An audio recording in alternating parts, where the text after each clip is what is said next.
सत्यभामा कृष्ण की दूसरी पत्नी थी। वो एक बहुत ही घमंडी स्त्री थी। उसका ये मानना था कि वो सबसे सुंदर और सबसे अमीर स्त्री थी, क्योंकि उसके पिता एक बहुत ही धनवान व्यक्ति थे।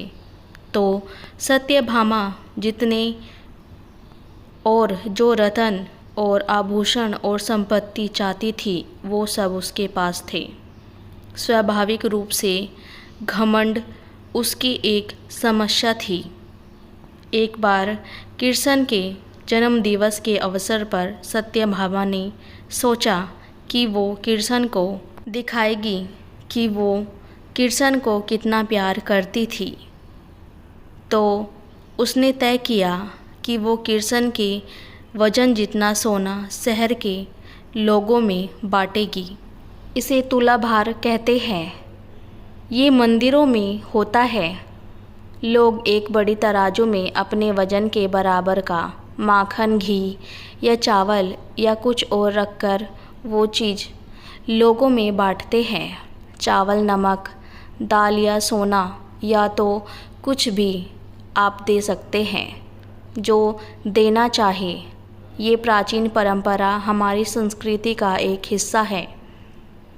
सत्यभामा ने तुलाभार की व्यवस्था की। लोग बहुत प्रभावित हुए, पर कृष्ण पर इन बातों का कोई असर नहीं हुआ। वे जाकर तराजू के एक पलड़े में बैठ गए। सत्यभामा जानती थी कि उनका वजन लगभग कितना है और उसने उतना सोना तैयार रख दिया। पर जब उसने सब सोना दूसरे पलड़े पर रखा तो कांटा जरा भी नहीं हिला।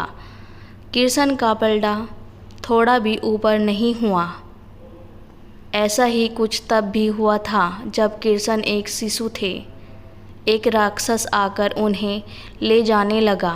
तब कृष्ण ने अपना वजन इतना बढ़ा लिया कि राक्षस वहीं गिर पड़ा और कृष्ण ने उसके ऊपर बैठकर उसे कुचल कर मार डाला।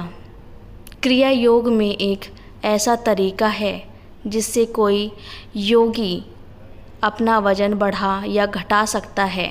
ऐसी बहुत सी कहानियाँ हैं। ऐसे योगी भी थे जो पहाड़ की तरह भारी हो जाते थे। तो इस बार भी कृष्ण अपना वजन बढ़ाकर तराजू में बैठ गए। सत्यभामा ने उतना सोना दूसरे पलड़े पर रख दिया था जितना उसके हिसाब से कृष्ण के वजन के बराबर था, पर कुछ हुआ नहीं। तब तक शहर के सभी लोग ये घटना देखने के लिए आ गए थे। तब उसने अपने नौकरों से वो सभी गहने मंगवाए जो उसके पास थे। एक के बाद एक वो गहने डालती जा रही थी और सोच रही थी कि काम हो जाएगा, पर कुछ नहीं हुआ। तब उसने वो सब कुछ भी रख दिया जो उसके पास था, पर पलड़ा जरा भी नहीं हिला। वो रोने लगी, क्योंकि ये सब उसके लिए बहुत शर्मनाक था। सारा शहर देख रहा था और उसके पास पर्याप्त सोना नहीं था।